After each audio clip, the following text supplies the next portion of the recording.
Começamos agora mais um episódio do nosso Santo Flow Podcast. Que alegria receber você aqui em mais uma produção do nosso Santo Flow. Sinta-se muito acolhida, muito acolhido, como sempre aqui nas nossas conversas, naquilo que nós trabalhamos e trazemos para você nas noites do Santo Flow. Hoje é dia de podcast e é com muita alegria que eu convido você a sentar aqui nessa mesa para participar da nossa conversa nessa noite tão especial, com um convidado especialíssimo que eu vou apresentar para você daqui a pouquinho, tá certo? Olha, para você que está aí, eu quero com muita alegria acolher aqui no nosso Santo Flow Podcast o Padre Francisco Amaral.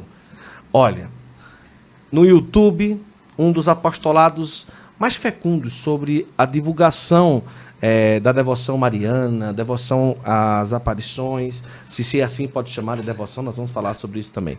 Sua bênção, Padre. Bem-vindo ao Santo Flow. Deus abençoe, Guto. Que alegria estar com você nessa noite. Também com vocês que estão nos acompanhando. Mais uma vez estarmos juntos e partilhando aquilo que é a nossa vida e a nossa caminhada. Olha, no início da nossa conversa, eu queria fazer uma proposta para você. A história do Padre é muito especial. Realmente a gente vai conversar sobre muita coisa, a gente vai tocar em alguns assuntos que também vai relacionar um pouco o Padre Paulo Ricardo, que muita gente tem curiosidade. O padre que é da Arquidiocese de Cuiabá, da mesma Arquidiocese do Padre Paulo Ricardo, tem uma amizade muito próxima com o padre, a gente vai conversar sobre muita coisa em relação a isso. E outra coisa muito interessante, também nós vamos passear sobre vários assuntos marianos. O que é que você vai fazer? Pega o link dessa live agora. Copia o link da live e cola para 5 pessoas no WhatsApp e 5 grupos do WhatsApp. Tá certo? 5 pessoas no WhatsApp e 5 grupos no WhatsApp. Faz isso agora. E aí, por que você vai fazer isso? Por um motivo muito especial. A evangelização. Não é para a gente ter mais views. É porque... o que vai ser falado aqui realmente é algo muito importante para a nossa vida como católico, para a nossa fé. Tá certo?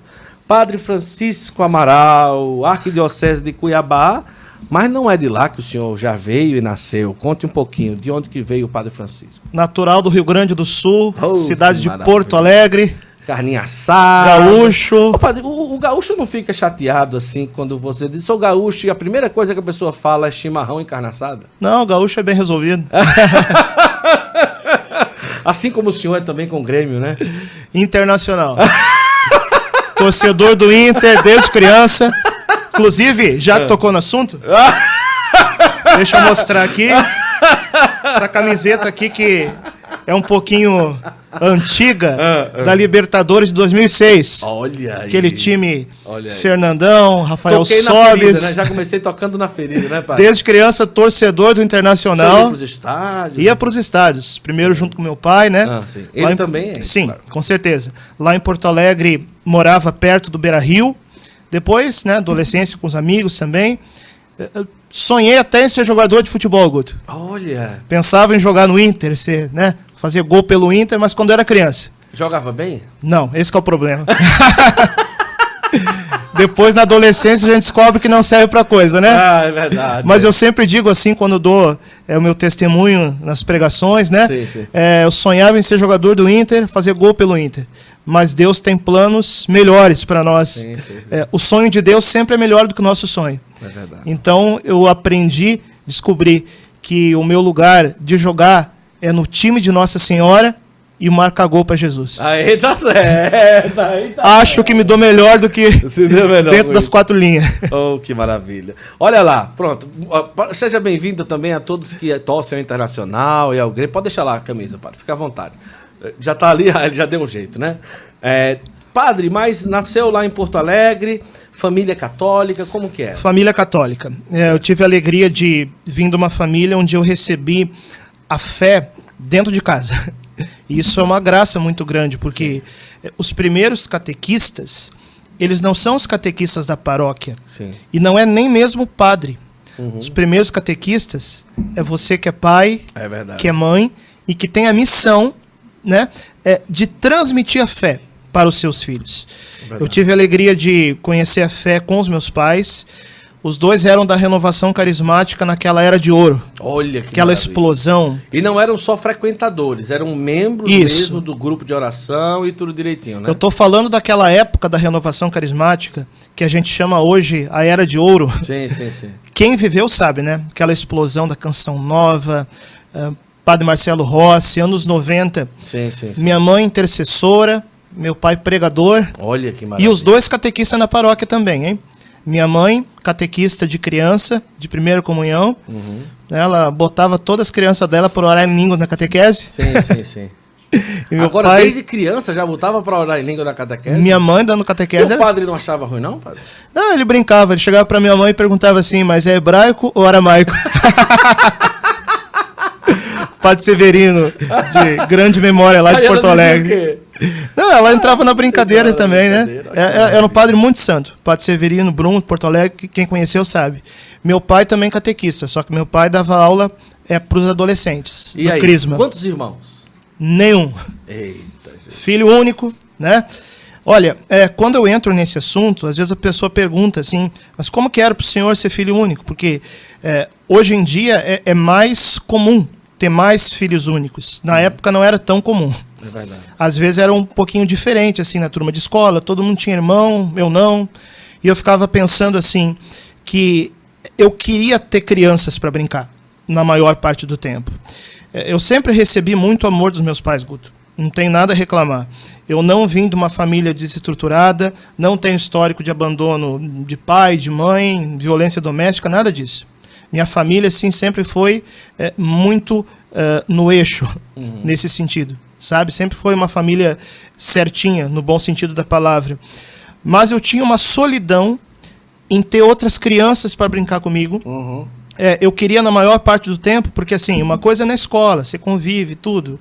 Mas no dia a dia, assim, eu não tinha. E eu também, veja, uma família pequena, porque a minha mãe, também como eu, filha única. Olha só. O meu pai casou, né? E o irmão do meu pai, melhor dizendo, casou, teve um filho único. A irmã do meu pai, minha tia, não casou, não teve filho. E esse filho único, no caso, o único primo próximo que eu tinha foi morar longe. Então, assim... Além de filho único, era como é que pode se dizer? Não tinha irmão, não tinha parente. Primo próximo, entendeu? E quando eu era adolescente, o que a minha mãe fez? Resolveu me trocar de escola. Isso pode parecer uma coisinha qualquer. Mas se você, adolescente, caiu já numa turma nova, sem conhecer ninguém, e já vivendo a experiência de solidão, assim, de sentir falta de mais pessoas, eu caí naquela turma nova e aquilo, para mim, foi um baque na época. Entendi. A minha mãe decidiu me trocar de escola, que ela dizia que a escola que eu estudava, a turma, especificamente, era muito bagunceira. Mal sabia minha mãe que eu era o chefe da bagunça. Então, mudou de escola, mas não mudou. Mas não mudou a bagunça. O Francisco levou a bagunça. Mas mesmo sendo bagunceiro, entendeu?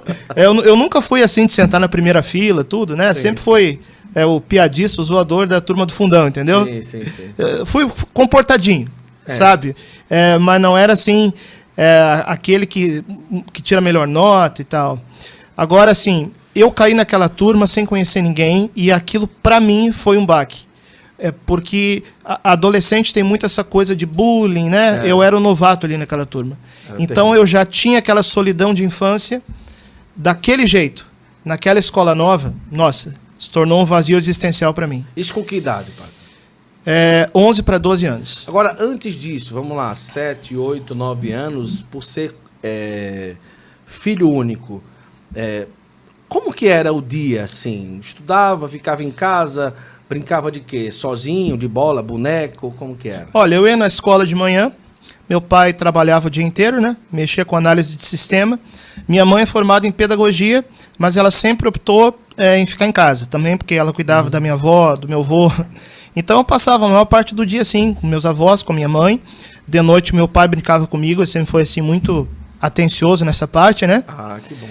Mas eu gostava muito, assim, como eu não tinha outras crianças em volta, eu era uma criança muito imaginativa. Eu gostava de escrever Acho que por isso que eu aprendi a escrever livro, né? Sim, sim. Depois a gente fala dos livros que eu escrevi aqui. Sim. Deus vai tirando bem de tudo. Eu gostava muito de desenhar, de inventar história, sabe? E depois a gente vai ver como o fato de eu ser uma criança tão imaginativa, gostar de inventar história, desenhar, isso também foi me levando para um caminho de conversão. Sim. Porque eu fui me interessando pelas coisas espirituais. Mas isso é quando... Isso. Mas isso é quando entrar Nossa Senhora na história. Agora, naquela época, desenho e tudo, mas eu lembro que o senhor comentou um dia que gostava muito de videogame também. Isso. Mega Drive, jogo do Sonic. Ai, que maravilha. É bom demais, né, não? Super Nintendo. Super Nintendo. O senhor sabe tudo. Se lembrar os jogos, a maioria o senhor Você me fala o jogo, a fase, eu canto a música aqui. Não, meu... A fase. Não, mas do Super Mario só precisa cantar uma musiquinha do Super Mario. Vai lá.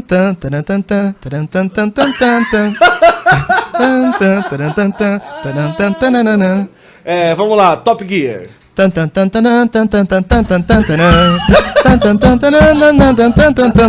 Ai, meu Deus do céu. Bora, Maurício. Vamos lá, Sonic. Ah, não lembro. Não. Sonic, como era? Você lembra?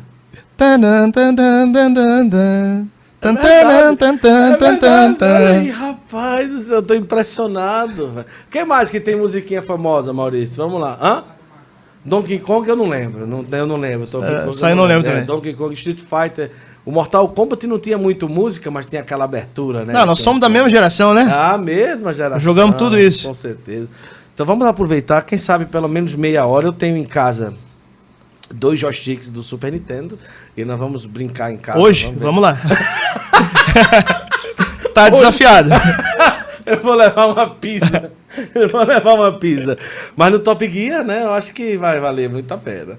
Mas agora imagina, o senhor já tem aí o quê? 40 anos, né? Isso. E o senhor lembra de tudo isso, então é porque foi muito marcante, né? Sim, eu sou melancólico. Melancólico tem memória afetiva forte. Né? Entendi. Eu sou melancólico colérico, com aporte. O fato de eu ter um aporte colérico faz com que eu não seja um melancólico parado.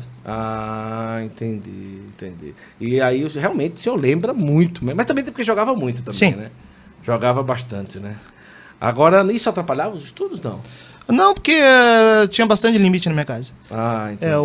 O filho único, assim, ele é um pouco super protegido, mas é também muito controlado, entendeu? Porque é o único que não tem como dividir a atenção, né? Não tem como aprontar porque tá sempre no holofote. Sempre tá no holofote. É. E essa questão de estar sempre no holofote, até que ponto que isso atrapalha e atrapalhou também no senhor, assim, marcou? No sentido, assim, de eu ser um pouco perfeccionista, talvez, né?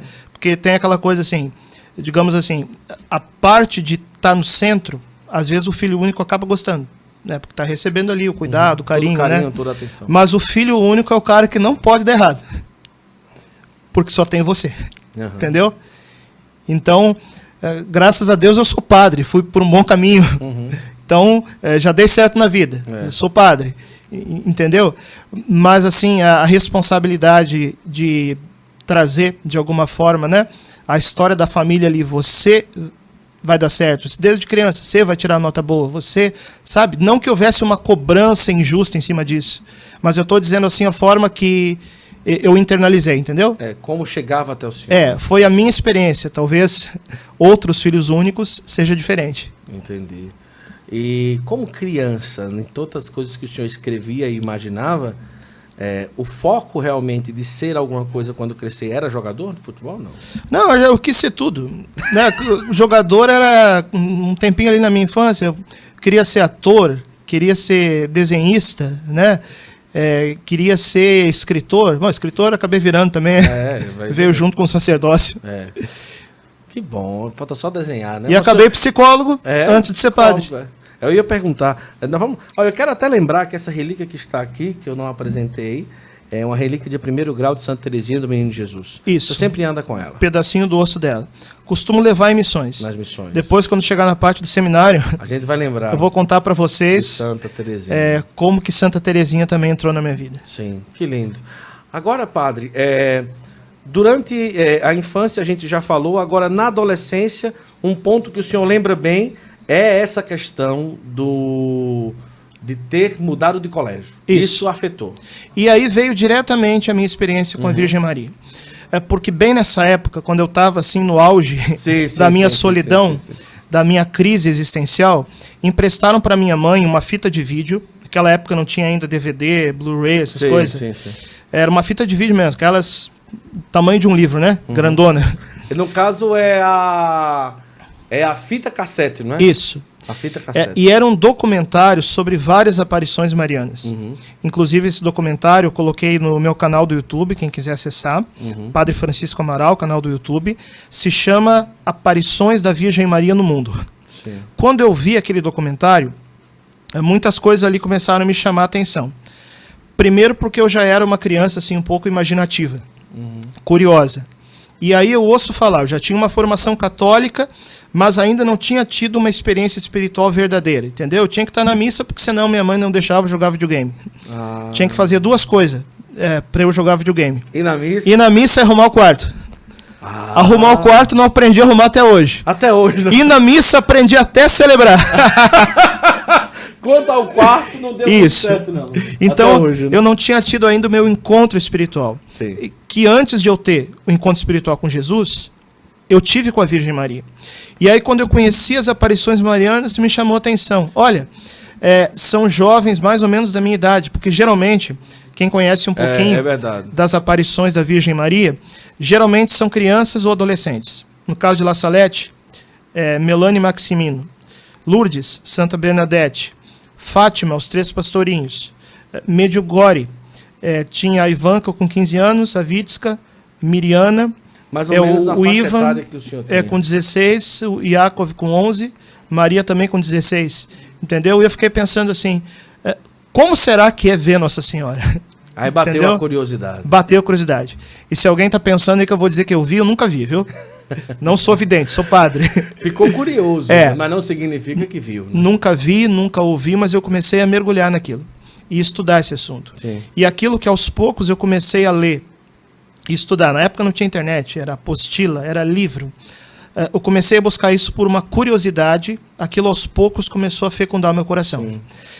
Me marcou muito nessa época, Guto, as mensagens de Medjugorje. Porque lá, Nossa Senhora, ela sempre fala nas mensagens, você conhece? Sim, queridos filhos, sim. Ou meus filhinhos. Só abrir um parênteses aqui, alguém pode perguntar, alguém vai comentar, mas Medjugorje não é reconhecido pela igreja, né? Olha, a igreja só pode reconhecer uma aparição depois que a aparição termina. As aparições de Medjugorje ainda não terminaram. Isso. Então a igreja está estudando. Mas, presta atenção nisso, o Papa Francisco já reconheceu Medjugorje, não ainda como aparição, mas como santuário oficial de peregrinações. Por quê? Por causa dos frutos espirituais de Medjugorje. Diz que é o lugar que mais se confessa no mundo. Isso, Padre Gabriele Amor, exorcista, que fala isso. O confessionário do mundo, Medjugorje. Então os frutos espirituais de Medjugorje já são para a igreja muito marcantes. E o fato de já ser santuário vai certamente no futuro, né, acelerar o reconhecimento das aparições quando terminarem. Mas então, quando eu tive contato com as mensagens da Virgem Maria, ela falando, né, meus filhos, meus filhinhos, aquilo começou a mover meu coração. Então, se Nossa Senhora me chama de meu filhinho, como que nós podemos chamá-la? Verdade. Minha mamãe, minha mãezinha. E eu comecei a me relacionar com ela desse jeito. Então eu me lembro, aí eu tinha 13 anos já. 13 anos? Todas as noites, eu no auge da minha crise existencial, segurava o terço como segurando nas mãos dela. E chamava ela de mamãe. Olha que coisa linda. E aquilo foi tornando uma intimidade tão grande entre eu e ela, que ela foi se tornando minha melhor amiga, minha companheira, efetivamente minha mãe, né? E no sacerdócio, minha esposa espiritual. O padre, Guto, sabe de uma coisa? Hoje muita gente fala, o padre tem que casar. O padre já casou. O padre não pode ficar solteiro. O padre não é solteiro. Solteiro é quem está solto. Concorda? Sim. O padre é casado com a igreja. A Virgem Maria, nos diz o Concílio Vaticano II, ela é a figura da igreja realizada. Então, no dia do meu sacerdócio, né, de alguma forma a gente se une com a igreja em matrimônio. E a Virgem Maria se torna também a esposa espiritual do padre. Eu tive 3 namoradas antes de entrar no seminário. As 3 bonitas e santas. Só namorei mulher bonita antes do seminário. Mas a Virgem Maria, mais bonita, mais santa do que elas. É verdade. Agora, com 13 anos, eu imagino, eu acho que só um retorno que está sobrando um pouquinho aí, que está saindo aqui, só diminuir um pouquinho o volume. E aí, nesse caso, quando o senhor fala que com 13 anos rezava o terço, mas o senhor segurava o terço e falava com o Nosso Senhor, não significa que o senhor rezava o terço. Exatamente. Eu fui demorando, assim... O segurar do terço era como se estivesse segurando a mão de Nossa isso. Senhora. E quando o senhor fala crise existencial, era ainda questão do filho adotivo, era questão de... Filho único. O filho único, desculpa. Filho único, questão de solidão, era isso? Foi juntando tudo, entendeu? 13 anos. Porque eu não me encontrei muito nessa escola nova, entendeu? Então as coisas juntaram. E a fita fez com que aproximasse de Nossa Que eu me Senhora. apegasse a Nossa Senhora, entendeu? Mas no fundo tinha um desejo de ver, não? Eu sempre entendi a responsabilidade. E as pessoas que eu conheço que vêm a Virgem Maria, aqui no Brasil nós temos algumas aparições reconhecidas pelo bispo local, por exemplo. Uhum. Itaperuna, no Rio de Janeiro, foi reconhecida pelo bispo local da época. Assim, a responsabilidade de quem vê Nossa Senhora, essas pessoas sofrem muito, entende? Mas sempre tem a pontinha de vontade de ver. Desejo que a gente vai realizar no céu, se Deus quiser. Mas que lindo essa por conta de uma fita, uma aproximação de uma adolescente à Nossa Senhora, e pegava o terço. E o quanto isso ajudou o senhor a superar essa crise toda? Total. Porque a minha solidão, ela foi se extinguindo, entendeu? E aí eu fui entendendo, lendo mensagem da Virgem Maria. Eu acho que eu aprendi mais lendo mensagem de Maria do que no curso de teologia. Uhum. Entendeu? Fui aprendendo o que é Eucaristia, o que é Santa Missa, o que é o terço. Aí eu já não participava mais da missa para jogar videogame. Eu comecei na missa em busca de Jesus. E aquilo foi mudando a minha vida. Nunca pensava ainda no sacerdócio nessa época. Até que um dia, em 2001, já com 18 anos, fui participar de um acampamento na Canção Nova. Carnaval, pregação, Monsenhor Jonas Abib e Padre Léo. Carnaval só pregador fraco, né? Aí você já viu. Padre Léo e o Monsenhor Jonas, né? E ali foi, assim, a primeira vez que eu cogitei o sacerdócio. Porque eu não queria ser padre, não tinha entendido ainda o sacerdócio. A grandeza e o bonito que é, sabe? E aí o Monsenhor Jonas Abib, naquele acampamento, ele falava sobre aquela palavra do jovem rico. Sim. O jovem rico, ele recebeu de Jesus, né? Ele perguntou para Jesus, o que fazer para ganhar a vida eterna? Jesus disse, vive os mandamentos. Ele disse, isso eu já faço. E isso eu até que fazia. Entendeu? E Jesus fala para ele, se queres ser perfeito, deixa tudo que tem, dá aos pobres, terás o tesouro no céu. A missão dele era aquilo. E o que seria para mim o deixar tudo? Porque cada um tem uma missão. Hoje eu entendo, deixar tudo foi deixar a casa dos meus pais, foi deixar a minha cidade, porque eu sou padre de Cuiabá, depois eu conto essa parte. Mas Jesus prometeu, o Monsenhor falou naquele dia, todo aquele que por causa de mim e do Evangelho deixar pai, mãe, terra, casa, irmãos e irmãs, por causa do reino de Deus, vai receber 100 vezes mais, ainda nessa vida. E ali naquele encontro, bateu forte no coração, foi? Bateu forte a pergunta, mas não a resposta. Imagina. Porque eu me abri para a ideia. Sim, mas num carnaval com o Monsenhor Jonas e o Padre Léo... Sim, não tem mas como, alguma né? coisa mexeu, né? Com certeza. A pergunta chegou, mas a resposta não na hora. Tanto que eu fiz o curso de psicologia e me formei. Ah, o senhor se formou antes de ser padre? Isso. Depois de ser padre, eu fiz uma pós-graduação em logoterapia e análise existencial.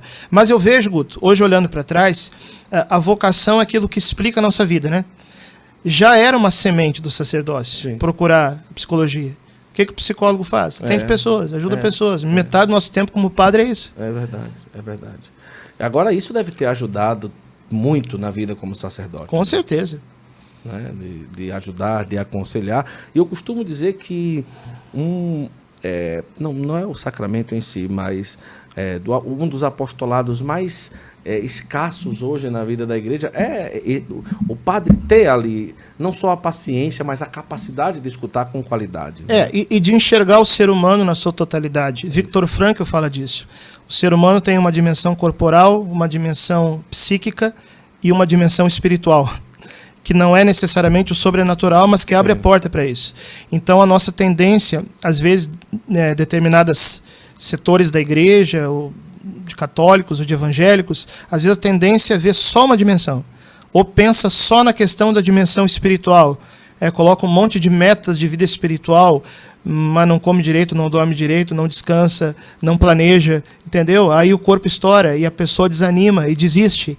Sim. Ou então o contrário, a pessoa que vive só na dimensão corporal, né, a academia, Instagram, foto, e se esquece que a vida dela existe algo muito mais profundo que ela é chamada para buscar. Então, a visão integral do ser humano, em que a vida espiritual se une com uma boa psicologia, nossa, isso ajuda demais. Hoje a questão das 12 camadas de personalidade, dos temperamentos, que tanta gente tem falado, né? Quando o senhor me conheceu, eu disse, Guto é isso, Guto é aquilo.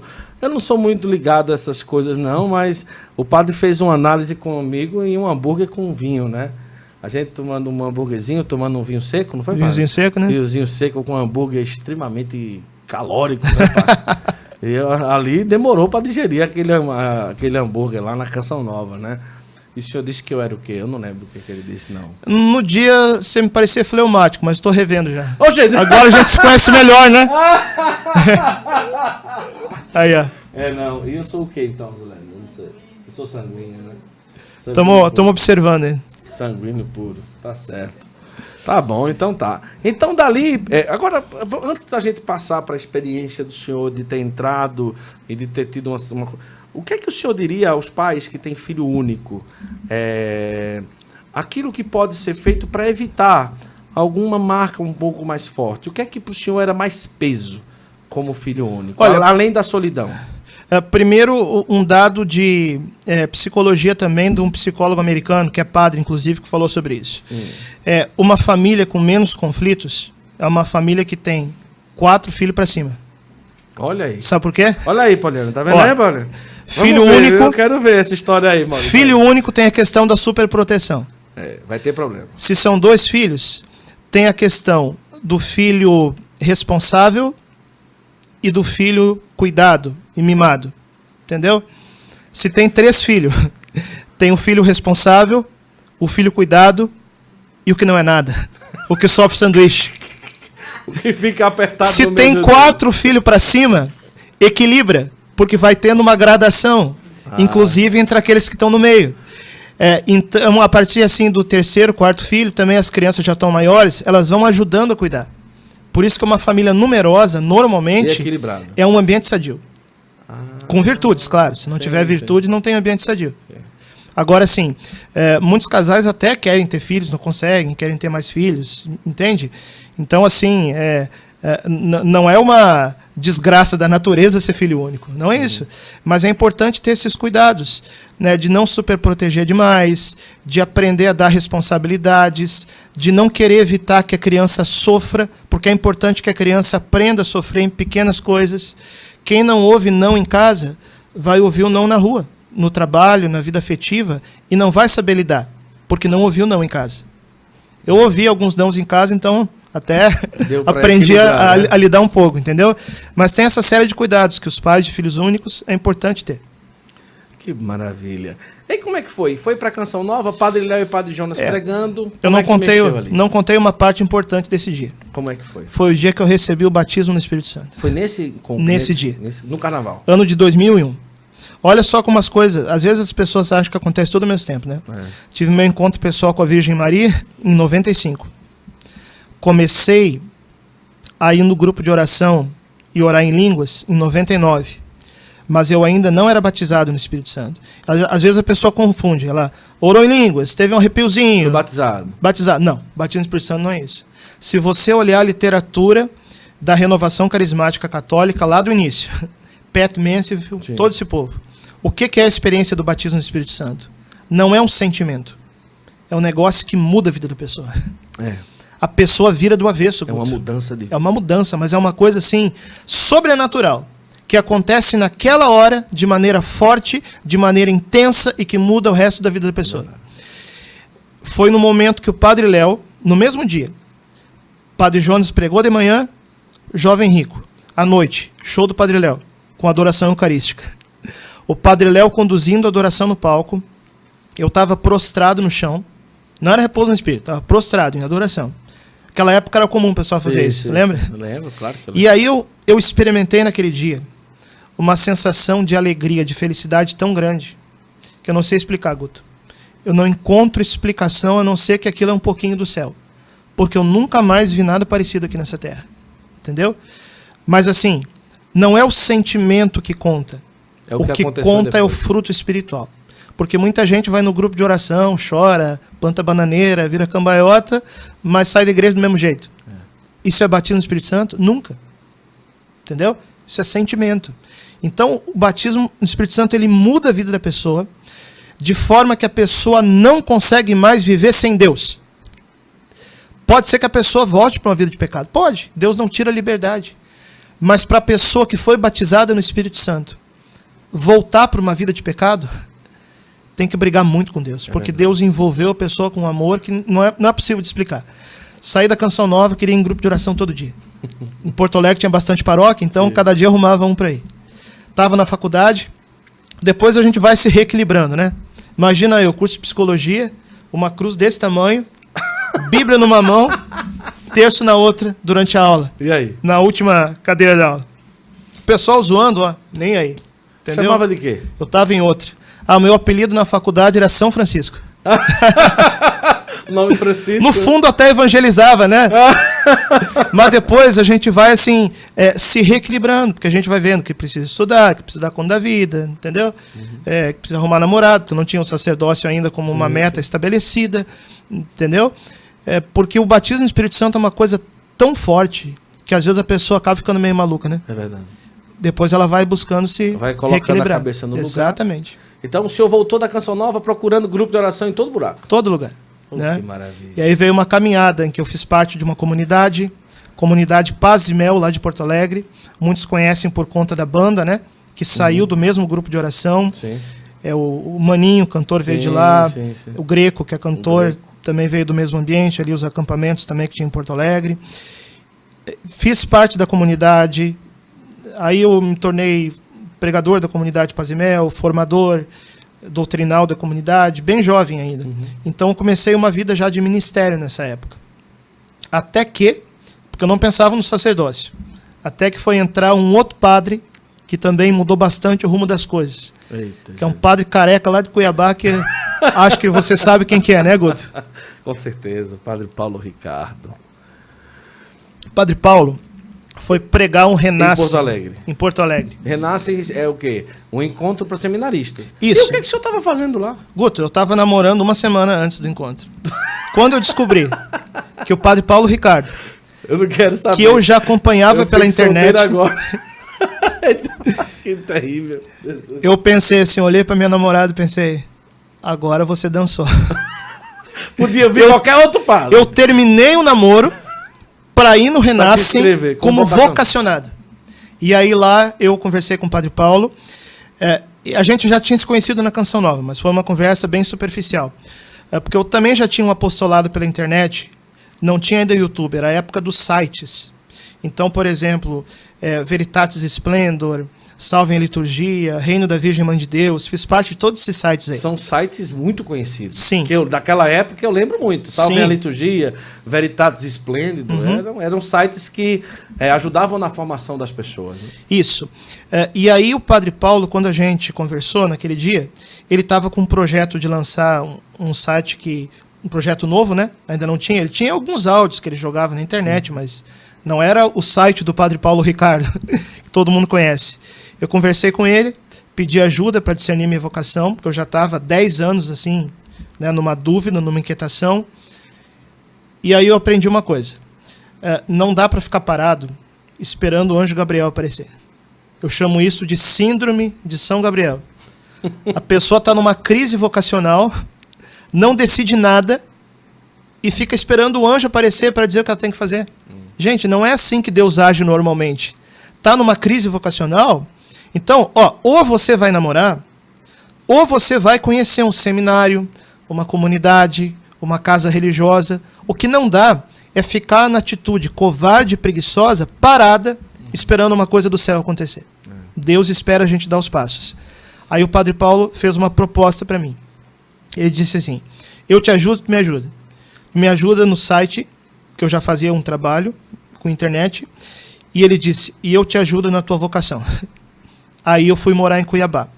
Morei 1 ano no seminário, antes de ser seminarista, enquanto eu ajudava ele no site, que na época não tinha ainda estúdio, ainda não tinha os vídeos. Então a gente gravava os áudios, eu editava. Tinha 2 irmãos que moravam no Japão, hoje moram no Brasil, um em Cuiabá, o outro no Paraná. Então o Padre Paulo gravava, eu editava, mandava para eles e eles postavam. E, cara, você não faz ideia. Eu salvei o Padre Paulo de cada bolo naquela época. Você era o crivo, né? Porque o Padre Paulo, quem conhece um pouco o ministério dele, ele passou por várias fases, né? Ele estava naquela fase assim, onde o foco era mais combater as heresias. E vamos lá. Só que muita coisa na internet pode ser mal interpretada, se tirar do contexto. E muita coisa era gravada em pregação, em palestra, não era ali pro estúdio. Então eu chegava para ele e dizia: Padre Paulo, só que não, né? E geralmente ele se submetia.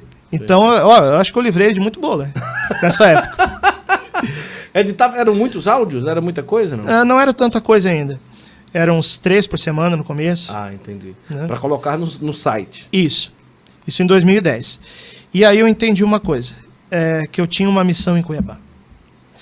Quando eu fiz a minha consagração total à Virgem Maria, isso em 2001 ainda, pouca gente conhecia o Tratado da Verdadeira Devoção. Eu conto tudo isso aqui nos meus livros. Sim.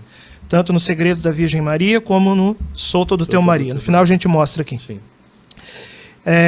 Pouca gente conhecia a consagração em 2001, e eu disse para Nossa Senhora assim: mamãe, eu vou onde a senhora quiser para a gente tornar essa consagração conhecida.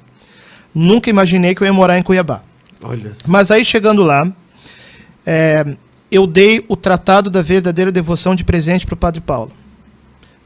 A questão é a seguinte: isso é o Padre Paulo de 2010, ou seja, antes dele passar pela experiência mariana dele. O Padre Paulo não era mariano, como nós falamos hoje, assim, no sentido de terço, de consagração. Isso eu posso falar em público, porque o Padre Paulo mesmo já testemunhou. Uma vez eu postei isso aí num vídeo, o pessoal pensou que eu estava inventando coisa. Sim. Vai lá ver o testemunho do Padre Paulo. Ele fala sobre isso também no prefácio do meu livro. O Padre Paulo, olha, ele não queria ver seminarista rezando terço. Olha só. O Padre Paulo não queria imagem de Nossa Senhora dentro do seminário. Entendeu? Impressionante. Ele gostava muito dos ícones, mas das imagens não simpatizava, porque ele tinha assim, um certo medo, um preconceito. Hoje ele diz que é um preconceito teológico, que veio de alguma formação que ele teve. Tirar Cristo do centro. Exatamente. Um pouco toda essa questão da devoção moderna, barroca e tal, né? Então ele tinha medo que as pessoas deixassem Jesus de lado, no fundo, no fundo. Mas ele entendeu aquilo que São Luís fala no tratado. Mas imagina, né? O que é que o São Luís fala? Que a verdadeira devoção mariana, tal como São Luís, como Santo Afonso de Ligório falam, ela não afasta de Jesus. E se afastasse, seria uma enganação de Satanás. A verdadeira devoção mariana leva para o Cristo. É claro que o Padre Paulo, como teólogo, sabia disso. Mas uma coisa é nível prático. Tipo assim, será que essas coisas práticas, devoção, medalhas, consagração, não acabam afastando as pessoas da essência? E ele foi vendo que não. Então o Padre Paulo leu o tratado, decidiu se consagrar. Isso foi ao mesmo tempo da explosão do site dele. Ele se consagrou no dia 8 de dezembro de 2010, junto com 40 pessoas. Foi a primeira campanha nacional que a gente fez de consagração. Então a consagração ficou conhecida no Brasil por causa do Padre Paulo. Eu lembrei da oração que eu fiz lá atrás. Que eu faço de tudo para fazer a senhora conhecida. Essa consagração conhecida. Então eu entendi que a minha missão em Cuiabá não foi só o sacerdócio, isso veio depois, mas foi colocar o tratado na mão do Padre Paulo, para que o Padre Paulo tornasse a consagração conhecida no Brasil. Quando ele recebeu esse tratado, ele recebeu por educação, ele recebeu, tá bom, obrigado. Como que foi ali o clima desse momento, assim, já que ele não gostava, não simpatizava com a oração de terço? Ele tem muita liberdade com a gente que convive com ele, entendeu? E ele brinca com tudo. Tem gente que pensa que o Padre Paulo é sério, é carrancudo. Nossa, é mais palhaço que nós dois juntos, entendeu? Sim. E a gente até brincava assim na época, porque ele ia gravar a homilia da Páscoa, né? Aí eu dizia, fala sobre Nossa Senhora. E ele, que Nossa Senhora, guri? É Páscoa. Aí eu respondia para ele, não tem Páscoa sem Nossa Senhora. Não tem Jesus encarnado sem Nossa Senhora. E a gente brincava assim, entendeu? E aos poucos ele foi entrando também, né, nessa dinâmica da devoção mariana, tanto que se consagrou, e hoje é um dos maiores propagadores da consagração no Brasil. Porque ele foi vendo que aqueles preconceitos teológicos dele, na verdade, não era daquele jeito as coisas, que existe uma devoção pura na essência, tal qual os santos nos apresentam. Uma coisa que a igreja durante séculos considerou correta, não pode estar errada. É verdade. Então pode-se dizer que um dos primeiros a falar para o Brasil sobre a consagração à Nossa Senhora foi o Padre Paulo Ricardo, através dessa experiência que a gente está contando aqui. Com certeza. E aí eu entrei no seminário. E aí veio a parte que Santa Teresinha me salvou. Sim, sim, sim. Olha, eu nunca tive uma crise vocacional, mas no seminário sim. tinha uma crise institucional. Porque o que acontece? Para mim, entrar no seminário foi um baque. Porque eu já tinha uma vida missionária, eu já pregava em missões, tinha feito missão na Bahia, não sei mais aonde, sabe? Tinha tido na Canção Nova, o professor Felipe aqui me entrevistou no programa, ajudava o Padre Paulo no site, que estava arrebentando. E aí o que acontece? No seminário, para tudo. Agora você vai ser seminarista. Limpar chão, arrumar banheiro, Senhora. lavar louça. E olha, eu percebi que eu precisava desse baque.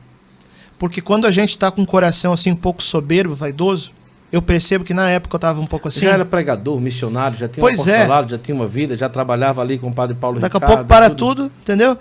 Só que a gente esquece de uma coisa. Sabemos que a humildade é um valor, mas a gente esquece que o caminho da humildade é a humilhação. E se nós estamos com o coração soberbo, Deus cria alguma humilhação para nos sacudir. E para mim foi o seminário. Eu entrei no seminário sem saber nada disso, porque como filho único, sempre faziam para mim, entendeu? Eu não sabia lavar louça, eu trocava detergente pelo limpador de vidro. Eu entupi banheiro de seminário, jogando bombril na privada, pensando que dissolvia na água. Francisco, pega o rodo. Eu não sabia o que era rodo. Para mim aquilo ali era uma vassoura com um pano na ponta. Eu não reconhecia, não sabia o que era um rodo? Para mim era umas coisas meio estranhas. Entendeu? Aí, homem, ele perde o amigo, não perde piada. Imagina 40 homens morando junto. Então eu era a chacota ali da coisa. Que sofrimento. Além do sofrimento de sair de uma realidade de ser filho único e entrar numa realidade em que eu dividia tudo com 40 irmãos. E aquilo ali foi também curando o meu egoísmo. Mas na época, isso gerou uma crise em mim, porque eu não conseguia encontrar sentido na vida de seminário. Sim. Eu queria ser padre, mas na vida de seminário não encontrava sentido. Mas também os meninos, eu acho que exageravam, né? Olha, homem perde amigo, não perde piada. Então, já viu só, né? Não, imagina você estar no seminário, um tira a brincadeira, e no outro dia... O problema é que é todo dia, morando junto, entendeu? Seminário todo mundo mora junto, 7 dias por semana. Então, 24 horas por dia. Francisco vai ficar na louça, já começava... Já bota o Francisco na louça para rir do Francisco. Entendeu? Que terrível, né, cara? Seminaristas, não façam isso. Peraí. Pecado original tem em todo mundo. Eu imagino o quanto que o senhor chorava e sofria, né? Com isso tudo, né? Eu não sou muito de chorar, mas sofrer sim. Sofrer sim. Aí o que acontece? No momento mais difícil para mim, de seminário, eu tenho um amigo que hoje é padre. E ele sim estava passando por uma crise vocacional. E ele tinha feito uma promessa para Santa Teresinha. Que se um outro seminarista viesse falar com ele sobre tal assunto, dentro daquela novena, ele veria que é um sinal de Santa Teresinha para ele continuar no sacerdócio. Olha só. Hoje ele é padre de outra diocese. A gente conversava um pouco pelo Facebook na época. Messenger. Como a gente tem interesse comum em aparição mariana, eu acabei puxando o mesmo assunto que ele fez a combinação com Santa Teresinha. Ele entendeu como um sinal dela, hoje ele é padre, e como ele é amigo de um padre, reitor de um santuário que tem muitas relíquias, ele conseguiu uma relíquia de presente para mim. Uma relíquia de 1º grau de Santa Teresinha, que chegou para mim como um presente. Eu sempre entendo que não é a gente que escolhe os santos de devoção, são os santos que nos escolhem. Verdade. E dão sinais. E aí eu fiquei pensando, por que Santa Teresinha que se vira até mim Porque nunca tinha me chamado a atenção. Eu gostava de São Luís Maria Guimond de Montfort, que escreveu o Tratado da Verdadeira Devoção, Santo Tomás de Aquino, Suma Teológica. Agora, Santa Teresinha, é uma aí. É uma aí. Mas aí eu pensei, olha, ela quis vir até mim. O que tem nesse negócio? Aí o que eu fiz? Fui pesquisar a vida dela. Descobri que ela escreveu o manuscrito B, que tornou ela doutora da igreja, do livro História de uma Alma. Que ela disse que ela queria ser apóstola, missionária, queria ser mártir, queria ser uma guerreira na defesa da igreja. Os grandes sonhos, que eu também tinha, antes de entrar no seminário.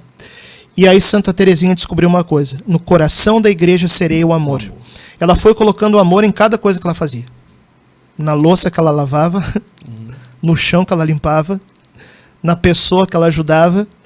E ela entendeu que, diante de Deus, né, as pequenas coisas feitas por amor valem mais do que as grandes coisas feitas por soberba e por vaidade.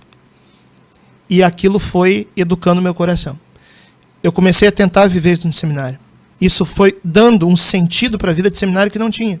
E hoje eu percebo, Guto, como foi necessário isso. Porque senão eu ia chegar no sacerdócio sem aprender a essência do evangelho.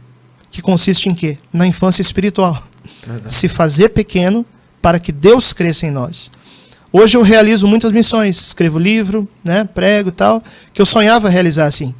Mas hoje eu digo que eu faço isso com um coração marcado por aquilo que Santa Teresinha me ensinou. Repito, diante de Deus, as pequenas coisas feitas por amor valem mais do que as grandes, feitas por vaidade e por soberba. Então lavar a louça e limpar o chão começou a ganhar sentido. Isso. E poderiam rir, não tinha problema nenhum. Porque o senhor já estava ali com sentido do não, que ali... Quando você não se incomoda, o povo não ri mais. É. Entendeu? É verdade, é verdade. E ali tudo se tornou feito por amor. Que coisa linda. Nessa crise, chegou perto do senhor sair do seminário? Não. Não. Não pensei nisso, porque Nossa Senhora sempre me deu uma segurança assim que eu nem sei explicar. Uhum. Entendeu? Até hoje isso, desde o começo. Com que ano que o senhor ordenou? Ordenei em 2017, 34 anos. Dia 7 de maio de 2017. Junto com o padre Braulio D'Alessandro. Sim, conheço. Padre Flávio Rafael. Sim. Padre Raul, padre Flávio Jesus, padre Devando. Eita, uma turma boa. E uma semana antes do padre Gabriel Vilaverde. Ah, uma semana. E o padre Paulo estava na ordenação? Sim. Vestiu ou não? Porque tem um padre que veste geralmente, né? Põe a casula e tal, não sei o que. Não. Foi o padre Elioso, porque cada padre só pode vestir um, né? Então imagina... Ah, então não tinha como vestir todos, né? Eu nem quis entrar no paroinho porque eu não gosto de confusão. Padre Elioso, que hoje é meu parco. Ah, é? O padre? Isso. Que maravilha. Mas olha que coisa linda. Olha, você ainda dá tempo de você compartilhar. Daqui a gente já vai se preparar para falar dos livros e tantas outras coisas que a gente quer citar aqui também, da vida do padre Francisco Amaral, que tem um trabalho muito forte nas redes sociais. São mais de 114 mil pessoas no YouTube, mais de 40 mil pessoas no Instagram. E tem um trabalho muito especial que a gente vai falar disso daqui a pouquinho. Alguns padres dizem o seguinte: a gente se ordena, mas naquele dia não tem 100% de certeza. Passa o tempo, a gente ainda não tem sempre. Padre de 20 anos de sacerdócio, a gente não... A incerteza vocacional, ela é eterna? A certeza vocacional não é uma certeza matemática. É uma certeza moral. O que é uma certeza matemática? 2 mais 2 igual a 4. Uhum. Uma certeza moral é o seguinte: você tem evidências suficientes de uma realidade para você dar o passo de se lançar. Uhum. Entendeu? Isso é vocação. Então, se você quer uma certeza matemática, bom, a incerteza sempre vai fazer parte. Agora, se você tem uma certeza moral, você confia nas evidências dos sinais que você viu. E você se lança. Uhum. Isso vale para o matrimônio também. É verdade. E uma vez que tem a vocação consumada, não olhar para trás. Depois que o padre Paulo meio que motivou o senhor a se tornar seminarista e padre, sempre houve um acompanhamento, uma proximidade, ajudando em todos os passos que o senhor ia dando? Sim, até hoje é meu diretor espiritual. É o diretor espiritual. Isso. Se vem todo Escreveu mês. Prefácio dos meus 2 livros, Pelo menos uma vez por semana, né? Sim. Vai lá, bate um papo. Mas muitas pessoas falam que ele é muito brincalhão com quem conhece, né? Agora, com quem não conhece, parece que ele é um pouco... Ele é sanguíneo. Ah. Então ele é capaz, assim, o Padre Paulo é capaz de brigar com a pessoa, falando uma coisa dura para ela, 2 minutos depois está rindo, brincando com a pessoa. Olha depois que eu entendi os temperamentos, eu entendi mais o próprio Padre Paulo Ricardo. Ah, entendi. E lá o senhor faz um programa de rádio, né? Na mesma rádio que ele faz também. Isso, Rádio Bom Jesus. Rádio Bom Jesus. Toda quarta, o senhor? Toda quarta, eu já fui diretor da rádio, hoje o diretor é o Padre Renan. Então a gente tem um programa chamado Arquidiocese em Comunhão. Quem quiser acessar o YouTube, Rádio Bom Jesus 92.7. É o programa Arquidiocese em Comunhão. Padre Paulo apresenta na segunda, Padre Renan na terça, eu na quarta, Padre Tony na quinta, Padre Henrique na sexta. E como ficou a questão do pai e da mãe, do filho único que foi ser padre? E aquela cobrança, e agora? Não vai deixar descendência e não tem ninguém? Como é que é? A família... Sempre apoiaram, Guto. Sempre. Sempre apoiaram. Eu acredito assim, eu fui provado em muitas áreas, mas nessa, Deus me deu ali sempre um sustento. Eu acho que Deus não prova a gente em tudo ao mesmo tempo, né? Senão nós não entra, né? Então, essa área, meus pais sempre apoiaram, porque eles entendem que o filho não é para eles mesmos. O filho do casal não é para o próprio casal. É para Deus. O filho é para ser entregue para Deus. E de alguma forma eles vivem a missão junto comigo. Rezam por mim, me apoiam, sabe? E hoje eles têm muitos netos espirituais. É o que eu ia dizer. Que são todas as pessoas aí que eu atendo, que me seguem, né? Mas no caso do pai e da mãe do senhor, eles indo para o céu e o senhor é como se fosse uma... finaliza ali a família ou não? Ou tem tio ou tia? Não lembro. Tem irmão? Tem um... Do pai e da mãe. Isso. Mas no caso dali do ciclo da família do senhor, do pai e da mãe... Mas o sacerdote forma uma família espiritual, que é grande. Sim, e essa aí continua. Tem até filhos espirituais meus que chamam eles de vô, de vó. Ah, é? Vai tendo também essa familiaridade. Agora eles aparecem pouco nas redes sociais. Eu acho que não são muito de aparecer, não. Não, né? Minha mãe chega perto dela e já fala, não, tu não bate foto de mim, hein? Por causa do sotaque. Do sotaque gaúcho, né? Agora, padre, em relação a todo o trabalho que o senhor vem fazendo, quando se ordenou padre, como que foi? Assumiu paróquia? Eu fui vigário durante 1 ano. São 6 anos de padre, né? 7. 5 anos. 5 anos mais um pouquinho. Fui vigário da paróquia Santo Antônio de Várzea Grande. Depois o Dom Milton, que era o bispo da época, me transferiu para São João Bosco, ao mesmo tempo que eu assumi a direção da rádio, né? Sim. Depois a direção passou para outro padre, que é jornalista, né? Primeiro o Padre Henrique, depois o Padre Renan.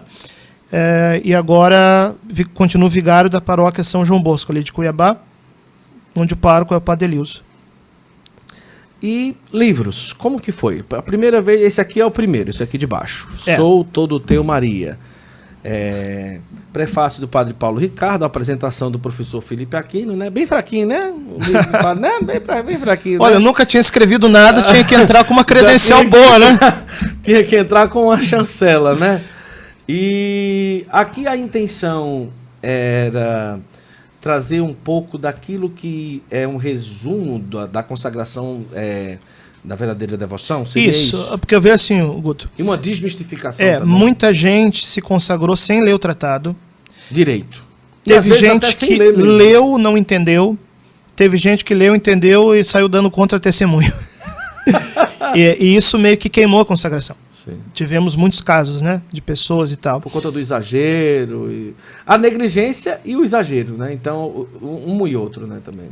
E então eu quis escrever esse livro, Sou Todo Teu Maria, para ajudar as pessoas a viverem a consagração. A Canção Nova publicou, esse foi o primeiro livro, 2019. Então esse livro serve tanto para quem já é consagrado, para viver bem a consagração, como também para você que ainda não se consagrou. Sim. Então, talvez o primeiro passo seja esse. Sim. Sou Todo Teu Maria, uma geração consagrada e imaculada. Esse foi esse aí que vai entrar em best-seller daqui a pouco tempo. Isso, já são quase 15 mil vendidos. Olha só. 15 mil no Brasil é best-seller. É. Então, no acampamento mariano da Canção Nova do ano que vem, se Deus quiser, a gente vai estar lançando a edição de best-seller. Best-seller. Olha que maravilha, uma geração consagrada à Imaculada. E tem outros, Segredos da Virgem Maria, Esse daqui vai falar um pouco de quê, padre? Vai falar de Nossa Senhora no Antigo Testamento, no Novo Testamento e também nas aparições. Esse é um tema que, como é que a gente fala na internet, está no timing. Tá. Tá no auge. Toda essa coisa esse ano, a consagração da Rússia, Isso. A situação do mundo desde o início da crise sanitária. Sim. Todo mundo começou a se voltar assim um pouco. Será que Nossa Senhora já não advertiu de muitas coisas? E o tema das aparições marianas começou a ser muito procurado. Então aqui tem Maria na Sagrada Escritura, Isso. Antigo e Novo Testamento e também das aparições. Isso. As aparições não reconhecidas, o senhor cita aqui, as que estão em estudo, como é que é? Aqui eu citei mais, como é o primeiro livro que eu falei disso, daquelas que já estão reconhecidas pela igreja. Certo. Agora tem muitas que a igreja está estudando. Certo. Aqui eu cito Medjugorje também. Eu tô Medjugorje, Simbres. Isso, Simbres aqui no Brasil, que é reconhecida pelo bispo. Sim. E eu falo também das profecias marianas. Às vezes as pessoas pensam assim, as profecias como algo trágico, uma coisa assim. É claro que tem a purificação do mundo, existe uma Páscoa nisso aí. A igreja, o mundo, para ressuscitar no triunfo do coração imaculado de Maria, primeiro tem que ser purificada. A purificação se dá também através do Calvário, em que a igreja passa pelo mesmo caminho que Jesus passou. Isso está no Catecismo da Igreja Católica. Mas o que Nossa Senhora fala? Ela nos dá uma mensagem de esperança. Ela fala de um novo Pentecostes sobre a igreja e o mundo que está para acontecer. E esse novo Pentecostes é aquilo que nós chamamos de o triunfo do coração imaculado de Maria, em que o triunfo da esposa é o triunfo do esposo. Então esse triunfo do coração imaculado de Maria, esse novo Pentecostes, vai preparar a igreja para a vinda de Jesus. Sim. Ô padre, esses dois livros, loja.cançãonova.com, Isso. pode adquirir por lá. Ou então, mais fácil ainda, você me segue no Instagram, lá tem um link. Padre Francisco Amaral, na bio tem o link. Tem um link direto. Isso. Ótimo. Já que está falando das mídias sociais, eu tenho um canal no YouTube, Certo. posto vídeo toda semana, falo sobre consagração, sobre aparições marianas, sobre o fim dos tempos, né? Você pode seguir no YouTube Padre Francisco Amaral, também o Instagram Padre Francisco Amaral. Uma vez por semana eu abro a caixinha de pergunta, em que é a oportunidade, né, de poder também a gente conversar, trocar ideia. Também tem o site padrefranciscoamaral.org, lá tem os livros, tem os vídeos, tem as mídias sociais. E outra coisa, compra lá no link do padre no Instagram, tá certo? Vai lá, como ele falou, é muito mais fácil, mais simples. Vai lá, clica no link e já era. Agora, padre, como um católico ele pode fazer um crivo antes de começar a se aproximar de uma aparição mariana? Primeiro ver o que a igreja fala daquela aparição. E se não falar nada, por enquanto? Tem algumas aparições que estão sendo estudadas ou acompanhadas, mas tem 3 critérios principais, que é o conteúdo da mensagem. Certo. Nossa Senhora jamais vai contrariar a Bíblia, a tradição e o magistério da igreja. O conteúdo da pessoa.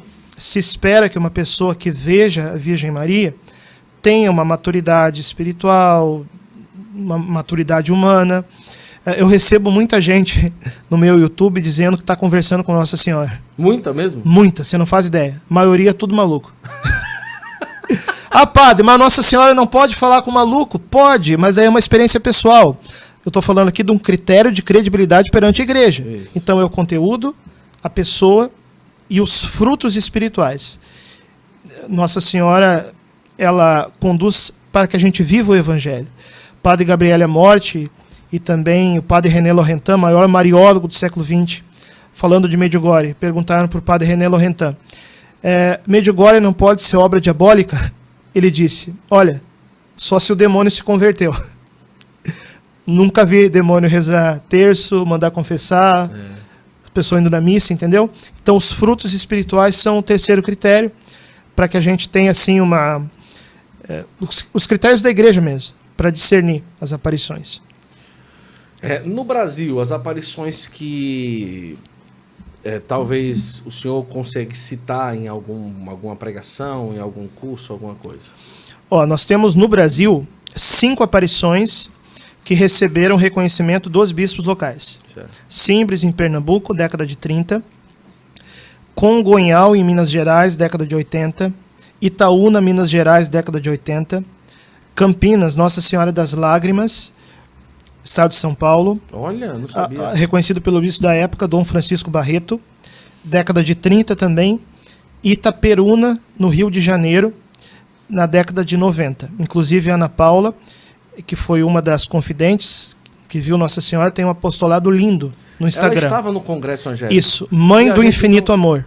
E a gente não conheceu ela. Vamos trazer ela aqui, ué? Vamos trazer ela aqui então, né? Ela mora no Rio? Mora em Itaperuna, Rio de Janeiro. Itaperuna. Mãe do Infinito Amor, quem quiser acompanhar. E já é pelo bispo, já? Pelo bispo da época. Pelo bispo da época. Entendi. Na realidade, assim, existem várias formas de reconhecimento. No caso dela, o reconhecimento é um imprimatur. O que é o imprimatur? Imprimatur é uma autorização da igreja para que a mensagem fosse publicada. Então, entendi. o Dom Roberto, na época, que acompanhou muito de Berto, ela vai contar a história. Certo. Porque a aprovação teve a ver também com uma mensagem de Nossa Senhora, que Nossa Senhora mencionou, o próprio bispo. Olha só. Ela vai contar essa história. Nós vamos trazer ela aqui. E tem muitas que estão em estudos. Anguera, na Bahia, a igreja está estudando. Não tem ainda uma posição oficial. Agora tem muitas que não são também, né? Tem muito picareta. Tem muito maluco. Guto, a igreja é o lugar em que tem mais maluco por metro quadrado. Igreja é um negócio que atrai maluco. Mas olha, isso não é ruim não, isso é bom. Né? Que bom, né? Que tem gente que Deus está colhendo e formando essas pessoas. Porque eu acredito assim, quando nós temos a fé pregada na sua essência de forma integral, isso vai equilibrando a pessoa também. Sim. É um processo, entendeu? O problema é que a gente tem muito desequilíbrio, muito reducionismo, sabe? E o senhor mergulhar nas aparições e nessas coisas mais sobrenaturais, o fato de ser psicólogo ajuda também. Ajuda né? demais. Porque, por exemplo, você vai avaliar, estudar um caso de aparição, entendeu? Você é psicólogo, você não é besta. Você sabe que pode ter delírio, alucinação, psicose, esquizofrenia, histeria, gente querendo chamar atenção, sabe? Isso ajuda muito no discernimento. Tanto que a igreja, quando estuda uma aparição, tem uma comissão teológica e uma comissão científica. Olha que coisa boa, né? Ô padre, eu queria também trazer aqui, o senhor gosta muito de tratar sobre o fim dos tempos. O povo não fica com medo, não? Ou é uma abordagem diferenciada, mais escatológica? Porque tem muita gente que dá data, né? E tudo, inventa as coisas. Todos que deram data até hoje erraram. Errado. Então se der data, já corra longe. Olha, 99,99999 que vai errar. É matemática, é história, é estatística. Mas como que é a abordagem que o senhor fala? Assim, eu vejo que muita gente tem medo desse assunto. Certo. Mas a minha abordagem sempre é falar da escatologia como um sinal de esperança. Em que o que nós esperamos de fato? Um novo céu, uma nova terra. Monsenhor Jonas Abib está há décadas pregando sobre isso. Então, o tempo de purificação, que é um tempo de sofrimento, que a humanidade já está passando, isso é um caminho, digamos assim, é as dores de parto para um mundo muito melhor, que virá pelo triunfo do coração imaculado de Maria. Então, a minha abordagem sempre é falar do fim dos tempos como um sinal de esperança, em que a gente não sabe o dia, não sabe a hora, mas a gente pode reconhecer os sinais que o próprio Jesus indicou. É assim que a igreja faz escatologia. Então, a perda da fé, o aumento de guerras, catástrofes naturais, a manifestação do anticristo, que ainda não aconteceu. O grande sinal disso vai ser a supressão da Santa Missa. Enfim, nós podemos ser vigilantes. Isso nos dá esperança de que virá um novo céu, uma nova terra. Tem muita coisa no canal do Padre Francisco Amaral. Eu quero convidar você a ir lá, conhecer. Tem vários vídeos, né? Pregações longas, pregações um pouco mais curtas. E no Instagram também tem muita coisa boa e vale muito a pena. E assim, eu queria que você colocasse aí nos comentários, né? A nossa produtora, o Santo Flow, não o Santo Flow Podcast, mas a produtora, está com um desejo aí, estamos ensaiando o lançamento de um curso do Padre Francisco Amaral sobre Nossa Senhora. Estão me convencendo ainda. Estão convencendo ainda. E eu queria saber o que é que você acha. Coloca aí nos comentários. Imagine um curso com o Padre Francisco Amaral, que ele vai trazer aí, com a linguagem maravilhosa que ele expõe as coisas, né, sobre Nossa Senhora, e trazendo realmente assuntos que nos fazem verdadeiros marianos. Marianos que entendem de Nossa Senhora, que amam Nossa Senhora, que defendem Nossa Senhora em alguma ocasião, né, padre? Que tem isso também. Então coloca, o que você acha de um curso com o Padre Francisco Amaral e com aula ao vivo também, um momento que o senhor vai estar ao vivo com as pessoas e tal, tirando dúvidas, ouvindo as pessoas. E coloca aí nos comentários o que é que você acha dessa ideia, que já estamos aí, foi interessante que ele disse os 99,999999, né? Estamos aí quase convencendo o Padre Francisco Amaral a fazer esse curso, porque eu acho totalmente necessário, um curso sobre Nossa Senhora, com muita maturidade, direto ao assunto, né, padre, como o senhor sempre é, e com os crivos necessários, porque às vezes, não falando dos cursos em si, mas dos discursos que a gente escuta por aí, às vezes tem muito exagero, né, muita coisa, né, principalmente quando se fala da verdadeira devoção e tudo. Quando o pessoal chega com aquelas correntes grandes e cadeados, o que é que o senhor acha? O senhor acha válido? O senhor acha que é um pouco de exagero? Olha, São Luís, no tratado, ele recomenda usar um sinal. Certo. Qual que é o sentido do sinal? O sinal não é para os outros, o sinal é para você. Para você olhar e lembrar, como se fosse uma aliança de casamento. Claro, é também um sinal para o outro, mas é também um sinal para quem usa. Você lembra do compromisso que você assumiu. Mas agora, sim, a Virgem Maria sempre foi discreta. Eu acho que não expressa muito o jeito de ser de Maria colocar um cadeado de prender portão aqui, né? Uma corrente de portão. Então, eu sempre recomendo uma coisa mais discreta. Muitas pessoas já se consagraram através de movimentos que o senhor fez, não é?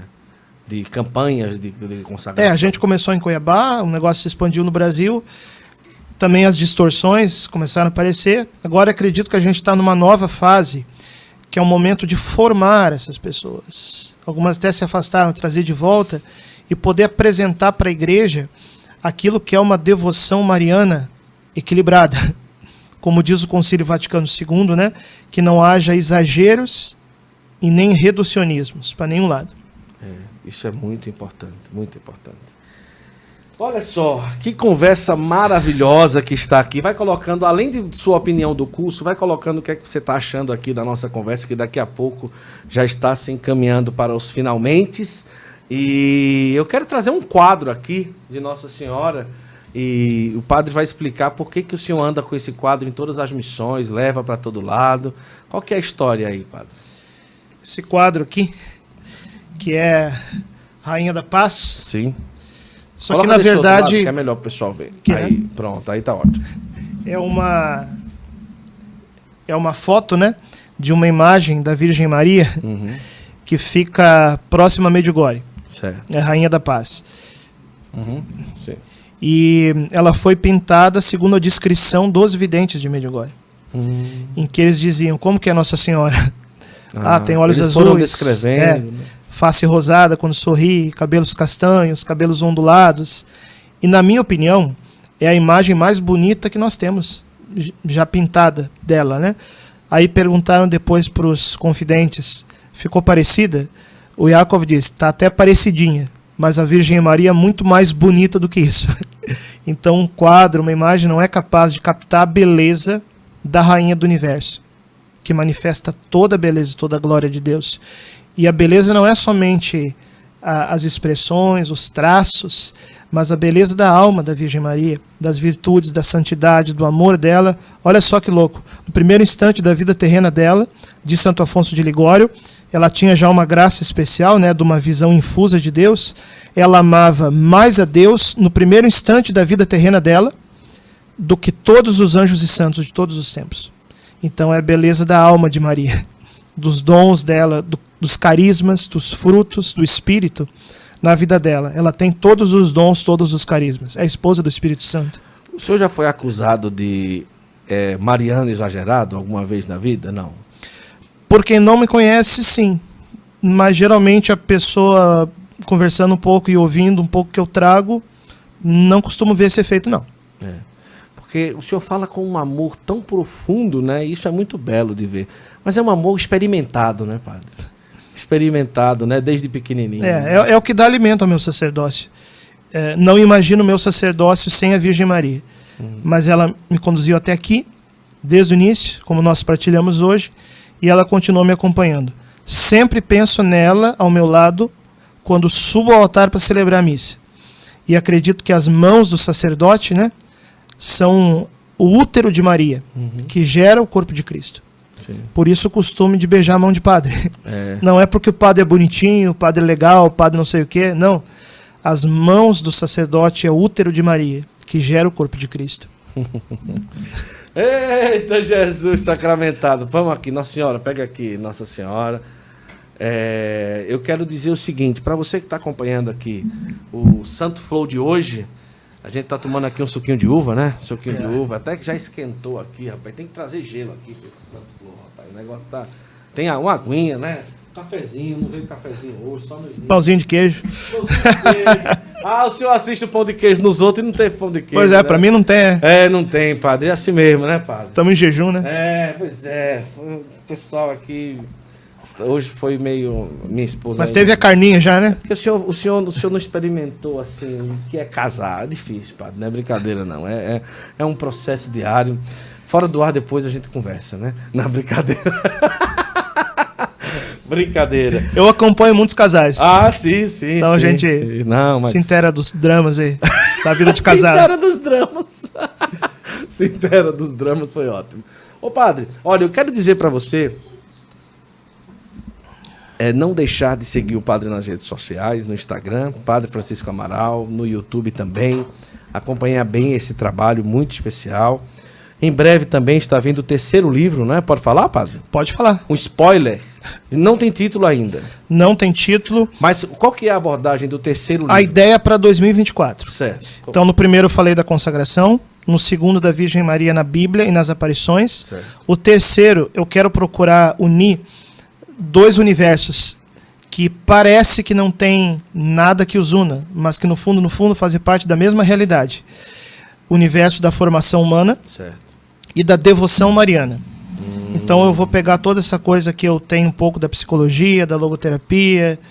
Unir, né? Nossa Senhora, a formação humana. A Virgem Maria, aquela que gera a pessoa. Olha, ela é a nossa mãe. Ela é filho do filho espiritual e do filho que é humano também. É filha de Deus Pai, né? Mãe de Deus... mas assim, ela é mãe nossa, do nosso espiritual e também do nosso humano. É mãe da pessoa. É mãe da pessoa, isso. Que legal, vai ser muito bom. Fica aí vai rezando aí, que tô rabiscando. Uma abordagem quase que única, para né? 2024. Para 2024. Que maravilha. Vamos lá, coloca aí nos comentários o que é que você achou, a cidade que você acompanhou, o que é que você achou aí da entrevista com o Padre Francisco Amaral. Fale aí do curso, o que é que você achou da ideia do curso.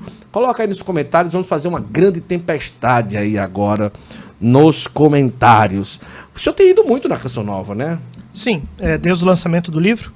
Tem pregado bastante. Congresso Angélico, Congresso Angélico. Congresso Mariano, quinta-feira de adoração. Toda a minha história foi com a Canção Nova desde o começo. Então... E como que é pregar agora no palco da Canção Nova depois de tantas vezes estar ali embaixo acompanhando, né?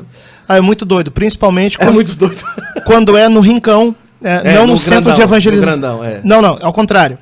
No centro de evangelização é mais normal, porque foi no Rincão que eu tive a minha experiência forte com Espírito Santo, Padre Jonas, Padre Léo. De adoração é lá. Então ali que é mais marcante para mim. Olha entendeu? Só, que maravilha. Ô padre, fazendo agora uma análise, quando o senhor era jovem, adolescente, o que é que o senhor escrevia quando o senhor disse que gostava muito de escrever? Eu inventava história, personagem. Era? Mas personagem de filme, de videogame? De desenho, assim. Por exemplo, como se fosse um gibi, entendeu? Super-herói. Ô Maurício, vamos fazer uma como é que chama? Uma aba da produtora Santo Flow para a gente lançar os jogos que o Padre Francisco Amaral desenhar. Na verdade, eu não desenho bem. Eu penso, assim, penso a coisa. Isso, o desenho alguém faz. Sim. Mas, por exemplo, lá em Porto Alegre, eu e um grupo de amigos católicos, a gente fez um RPG católico.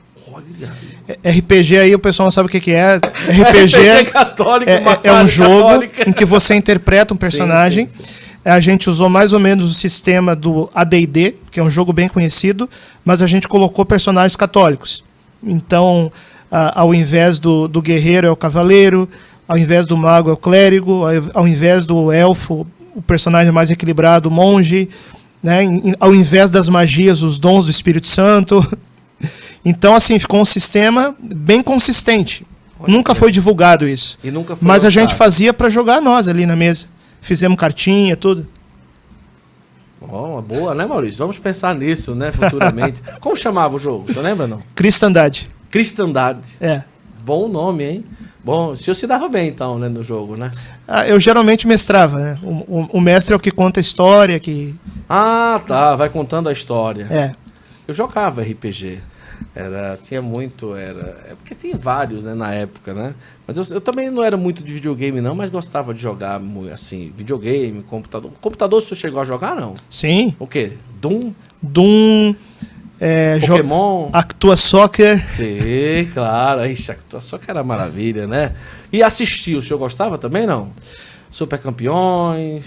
Eu sempre gostei muito do Batman. Do Batman. Batman, Senhor dos Anéis. Mas não aquela versão cômica do Batman, a versão dramática original do Batman, né? O Batman, até a gente poderia falar sobre isso também um dia, porque o Batman viveu um mistério pascal também na vida dele. Porque pensa só, o Batman é um menino que teve os pais assassinados. Uhum. Ele tinha tudo para se tornar um criminoso, se vitimizar e colocar a culpa na sociedade. Sim. Ao invés dele ter as feridas que ele tem para ferir os outros, o que ele fez? Ele usa das próprias feridas para impedir que os outros também passem pelas feridas que ele passou. Olha então só. ele viveu uma redenção na vida dele. Olha que interessante. Claro, depende muitas vezes da abordagem do diretor, Sim. do ator, né, do autor. Mas se você pegar a essência do personagem, os heróis no geral são assim. Os últimos filmes da Mulher Maravilha, por exemplo, tem aí uma mensagem de logoterapia de sentido da vida extraordinária. Olha. Não vou dar spoiler aqui, né? Sim. Mas que ela abre mão de muita coisa para salvar as pessoas. Você nunca ouviu uma abordagem de herói dessa em nenhum lugar do mundo, né? Isso é inédito, né? Ó, quando eu boto a minha batina, Só falta... eu lembro do Batman se vestindo para salvar Gotham City. Ai, que maravilha! Essa foi maravilhosa. E aí, Paulo? Eu acho que Benjamin vai gostar do padre, mas não. Benjamin, quando o filho dela, quando for bater um papo com o senhor, ele vai... Só que a vibe dele ainda é carrinho, né? Essas coisas. Mas ele gosta de super-herói, né? Ele gosta do Super Mario. E Aí, Sonic, né? Tá nos anos 90, hein? Vamos lá. Noventista. Vamos terminar com um desafio, tá bom, padre? O senhor cantou uma música do Mario. Mas de outra Agora parte. eu te desafio. Não, eu não sei. Essas coisas. Eu não lembro. Agora, essa aí que o senhor cantou foi a mais tradicional. Mas o senhor sabe de uma outra fase do Mario? De uma outra fase do Mario? Uma outra musiquinha do Mario não é possível, sabe?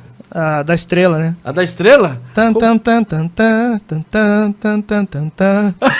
Né?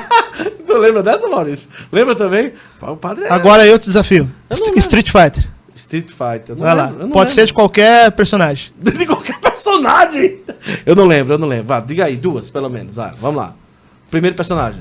Primeiro personagem é do Guile. Guile, vamos lá, como que é? Vai lá. Eu não lembro, não tenho nem ideia. Mas não é com o desafio, ué? Mas eu não lembro. Eu tô desafiando mesmo. Vai lá, eu quero ouvir do senhor, que o senhor é fera. Tan, tan, tan, tan, tan, tan, tan, tan, tan. Meu Tan, Deus tan, do céu, tan, o padre tan, sabe tan, tudo tan, mesmo, tan, né? tan, tan, tan, tan, tan, tan, tan, tan. Olha, então nós vamos fazer o seguinte, padre. Hoje ainda nós vamos fazer o desafio no Top Gear. O senhor acha que ganha ou não? Vamos transmitir? Só ele quer me desafiar aqui, mano. Vamos transmitir no Santo Flow o desafio do Top Gear com o padre Francisco Amaral. Transmitir não, mas quem sabe um dia no Instagram a gente fala quem foi que ganhou, né? Você acha que ganha ainda? Se botar a musiquinha, velho. Então é o seguinte, olha, eu quero muito agradecer a você que esteve conosco aqui. Agradecer ao Padre Francisco Amaral, foi uma conversa muito boa. Tenho certeza que o pessoal colocou aí nos comentários muita coisa, não vai dar pra gente ler, mas quero agradecer muito ao Padre e que Deus abençoe e que dê certo esse curso, porque eu tenho certeza que vai fazer muito bem às pessoas, vai ser um grande presente. E muito obrigado, foi muito agradável. O que você achou daqui? Conta aí pro pessoal da casa, do estúdio. Gostei da casa, gostei do ar-condicionado. Suquinho de uva, Cuiabá é quente, né? quente e sem vento. Isso aqui, o senhor falou... Mas que eu nunca vi um povo tão mariano como o povo de Cuiabá. Ah, é? Olha só. Terra de São João Bosco. São João Bosco sonhou com Cuiabá. Aquela profecia dele é de um lugar entre os graus 15 e 20 do mapa que os rios cortam as montanhas. O pessoal fala que é Brasília, né? Brasília está na mesma área. Brasília tem rio? Ah, não tem. Brasília tem montanha? Só os rios de dinheiro mesmo. Só os rios Ou a censura. Só os rios que escorrem dinheiro. Foi errado eu falar isso? Não, né, Zuleno? Foi não, né? Foi não, né, padre? Depois vocês cortam aí na edição. Não é que cortar nada. Padre, muito obrigado. Foi muito agradável a nossa conversa. E eu quero dizer para você, vai lá no link do Instagram do Padre e adquira esses livros aqui, ó. Vai lá. Sou Todo Teu Maria, Segredos da Virgem Maria, os livros do Padre Francisco Amaral. Esse aqui já está chegando a 15 mil exemplares vendidos, tá certo? Então, vale muito a pena você ter esses livros aí na sua casa. Peça e reze também para o Padre Francisco. Eu fiquei animado com os jogos.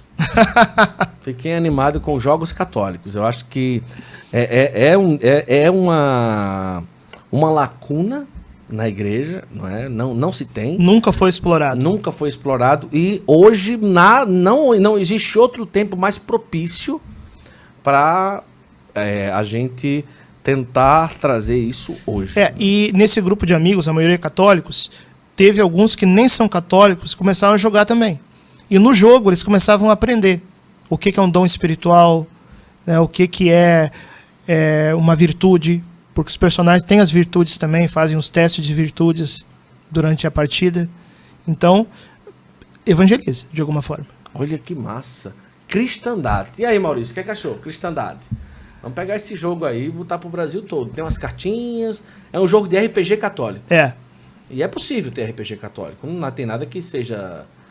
Não é tão possível quanto contar uma história. Uhum, mas você participa da história. Participa da história. Porque você falava muito RPG, e aí você contando a história, o pessoal pedia muito desafio, né? Tira um pouco de sangue, né? Antigamente tinha isso, né? Até hoje eu acho isso, né? Aqueles jogos mortais, por exemplo, é baseado em RPG, não? Eu não cheguei a assistir. Mas não é o meu tipo de... Mas tudo é da forma como você lida, quando a pessoa lida, né, padre? Exatamente.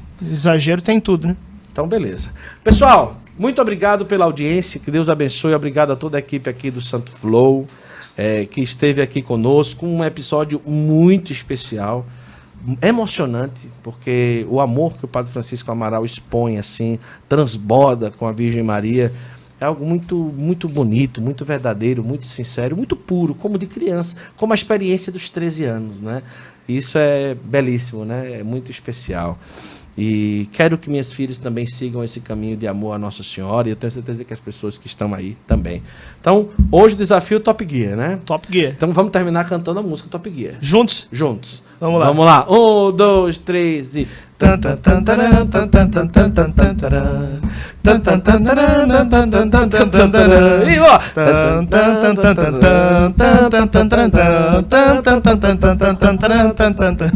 Rapaz, não, com essa música eu não perco não. Você acha que também não perde não, né?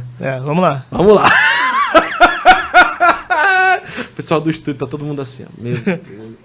Meu Deus, isso vai pro ar mesmo? Meu Jesus sacramentado, não acredito. Depois eles editam. Não, isso aqui é bom, a alegria faz parte da história também, né? Com certeza. E nós vivemos na mesma época, temos os mesmos... as mesmas vivências daquela época, né? Mas que bom. Carmen Sandiego, o senhor nunca jogou, não? Joguei no Mega Drive. No Mega Drive, era muito bom, aquele né? detetive, né? Detetive, né, e tal. Mas chegava um tempo que você já sabia, né? Era porque... Saboteur 2 você nunca jogou? Não. TK90X. Não. Agora me superei, né? Esse aí eu não conheço, não. Esse eu não conheço, não. Tá bom, né? Tá bom, né? Pessoal, desculpa as brincadeiras, mas é isso que alegra a nossa vida. Minha mãe acabando de ligar aqui no final da entrevista.